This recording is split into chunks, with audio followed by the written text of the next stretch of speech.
ಹಾಗೂ ರಾಜ್ಯದ ಜನಸಾಮಾನ್ಯರ ಹೃದಯದಲ್ಲಿ ಶಾಶ್ವತ ಸ್ಥಾನ ಪಡೆದ ಅಪರೂಪದ ಮಹಾನಾಯಕ BS ಯಡಿಯೂರಪ್ಪ ಅವರಿಗೆ TV9 ಜೀವಮಾನ ಶ್ರೇಷ್ಠ ಪುರಸ್ಕಾರ ನೀಡಿ ಗೌರವಿಸುತ್ತಿದೆ.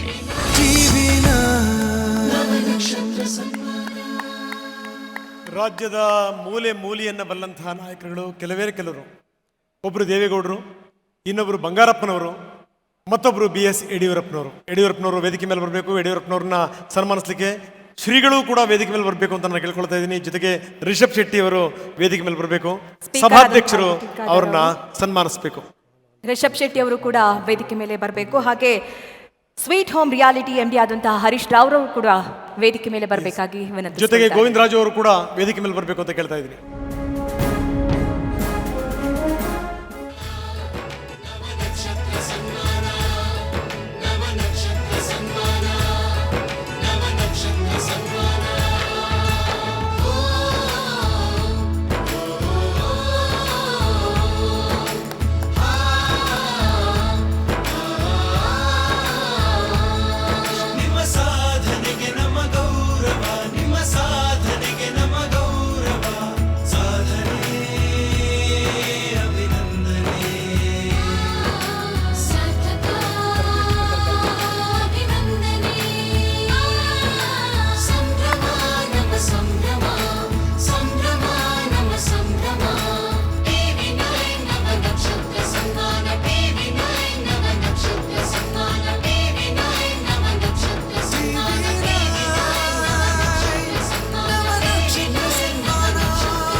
ನೋಡಿ, ಕುತ್ಕೊಂಡು ಮಾತಾಡಿ ಅಂತಂದ್ರೆ ಯಡಿಯೂರಪ್ಪನವ್ರು ಒಪ್ತಾ ಇಲ್ಲ. ನಿಂತ್ಕೊಂಡೇ ಮಾತಾಡಿ ಅಂತ. ಯಾಕಂದ್ರೆ ನಿಂತು ಮಾತಾಡಿ ಅವರೇ ರೂಢಿ.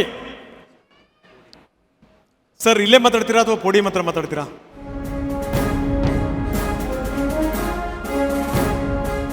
ಸನ್ಮಾನ್ಯ ಸ್ಪೀಕರ್ ಆದಂಥ UT ಖಾದರ್ ಅವರೇ,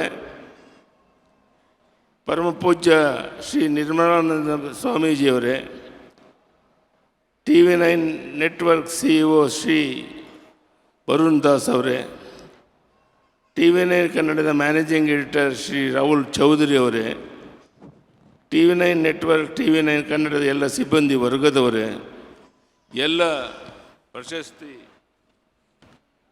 ಪುರಸ್ಕೃತರೇ, ಎಲ್ಲರಿಗೂ ನಮಸ್ಕಾರ. ಇಲ್ಲಿ ನೆರೆದಿರುವ ಎಲ್ಲ ಗಣ್ಯರಿಗೆ ಹಾಗೂ ನವನಕ್ಷತ್ರ ಸನ್ಮಾನ ಜೀವಮಾನ ಸಾಧನೆ ಪ್ರಶಸ್ತಿಯನ್ನು ನೀಡಿ ಆತ್ಮೀಯವಾಗಿ ಗೌರವಿಸಿದ TV9 ತಂಡಕ್ಕೆ ನನ್ನ ಹೃತ್ಪೂರ್ವಕ ಧನ್ಯವಾದಗಳನ್ನ ಅರ್ಪಿಸ್ತೇನೆ. ನನ್ನ ಈ 55 ವರ್ಷಗಳ ಸಾರ್ವಜನಿಕ ಜೀವನದಲ್ಲಿ ನಾನು ಏನಾದರೂ ಸಾಧನೆ ಮಾಡಿದರೆ ಅದು ನಾಡಿನ ಜನರ ಹಾಗೂ ನಮ್ಮ ರೈತರ ಪ್ರೀತಿ, ಅಭಿಮಾನ ಮತ್ತು ಆಶೀರ್ವಾದಗಳಿಂದ ಮಾತ್ರ. ಜೀವನವೆಂಬ ವಿಶ್ವವಿದ್ಯಾನಿಲಯದಲ್ಲಿ ಕಲಿತದ್ದು ಭಾಳಷ್ಟಿದೆ. ನನ್ನ ಜೀವನದ ಸಿಂಹಾವಲೋಕನವನ್ನು ಒಮ್ಮೊಮ್ಮೆ ನೋಡಿದಾಗ ನನಗೆ ನನ್ನ ಶ್ರಮ ಜೀವನದ ಬಗ್ಗೆ ತೃಪ್ತಿ ತಂದಿದೆ. ಇದರೊಂದಿಗೆ ಅಣ್ಣ ಬಸವಣ್ಣನವರ ಪ್ರಭಾವ, ಸರ್ವರಿಗೂ ಸಮಪಾಲು ಸಮಬಾಳು, ಸಾಮಾಜಿಕ ನ್ಯಾಯ, ಅಂತ್ಯೋದಯದ ಬದ್ಧತೆಗಳು ನನ್ನನ್ನು ಇಲ್ಲಿಯವರೆಗೆ ಕರೆದುಕೊಂಡು ಬಂದಿದೆ. RSSನ ಸ್ವಯಂ ಸೇವಕನಾಗಿ, ಜನಸಂಘದ ಕಾರ್ಯಕರ್ತನಾಗಿ, ನಂತರ ಅನೇಕ ಸಂಘರ್ಷಗಳ ನಡುವೆ ಪುರಸಭಾ ಸದಸ್ಯನಾಗಿರೋದರಿಂದ ಹಿಡಿದು ರಾಜ್ಯದ ಮುಖ್ಯಮಂತ್ರಿ ಆಗುವವರೆಗೆ ಜನ ಬೆಂಬಲ, ಜನರ ಆಶೀರ್ವಾದ ನನಗೆ ಶ್ರೀರಕ್ಷೆಯಾಗಿದೆ. ನನ್ನ 55-60 ವರ್ಷದ ರಾಜಕೀಯ ಜೀವನದಲ್ಲಿ ವಿರೋಧ ಪಕ್ಷದಲ್ಲಿದ್ದು ಸುಮಾರು 50 ವರ್ಷ, ಅಧಿಕಾರ ನಡೆಸೋದು 5 ವರ್ಷ, ಸಿಕ್ಕಷ್ಟು ಕಡಿಮೆ ಅಧಿಕಾರದ ಅವಧಿಯಲ್ಲಿ ಎಲ್ಲ ನನ್ನ ಸಹೋದ್ಯೋಗಿಗಳು ಮತ್ತು ಪರಿಣಿತ ಹಿರಿಯ ಅಧಿಕಾರಿಗಳ ಸಹಾಯದಿಂದ ಜನರ ಪರವಾಗಿ, ರೈತರ ಪರವಾಗಿ ಉತ್ತಮ ಆಡಳಿತ ನೀಡುವ ಪ್ರಾಮಾಣಿಕ ಪ್ರಯತ್ನ ಮಾಡಿದ್ದೇನೆ. ಹಾಗಾಗಿ ಈ ಸನ್ಮಾನ ಗೌರವಗಳು ನನ್ನನ್ನು 5.5 ದಶಕಗಳ ಕಾಲ ಕೈ ಹಿಡಿದು ನಡೆಸಿದ ಕರ್ನಾಟಕದ ಜನತೆಗೆ, ವಿಶೇಷವಾಗಿ ನನ್ನ ರೈತ ಬಾಂಧವರಿಗೆ ಸಲ್ಲುವ ಗೌರವ. ಅಧಿಕಾರ ಇಲ್ಲದಿರಲಿ, ನಮ್ಮ ನಾಡಿನ ರೈತರಿಗಾಗಿ, ನಾಡಿನ ಎಲ್ಲ ಶೋಷಿತ, ನಿರ್ಲಕ್ಷಿತ, ದುರ್ಬಲ ಜನರ ಪರವಾಗಿ ನನ್ನ ಜೀವನದ ಕೊನೆಯ ಕ್ಷಣದವರೆಗೆ ನಮ್ಮನ್ನು ಶ್ರಮಿಸ್ತೇನೆ ಎಂಬ ಸಂಕಲ್ಪವನ್ನು ಮತ್ತೆ ಪುನರುಚ್ಚರಿಸ್ತೇನೆ. ಮತ್ತೊಮ್ಮೆ ನನಗೆ ಈ ಪ್ರಶಸ್ತಿ ನೀಡಿ ಗೌರವಿಸಿದ ಎಲ್ಲರಿಗೂ ಧನ್ಯವಾದ ಅರ್ಪಿಸ್ತೇನೆ. ಧನ್ಯವಾದಗಳು. ಜೈ ಹಿಂದ್, ಜೈ ಕರ್ನಾಟಕ. ನಮಸ್ಕಾರ. ಸರ್ ಈ ಒಂದು ಮಾತನ್ನು ಕೇಳಬೇಕು ಯಡಿಯೂರಪ್ಪನವರೇ, ತಮ್ಮ ಶಕ್ತಿಯ ಹಿಂದಿನ ಗುಟ್ಟೇನು?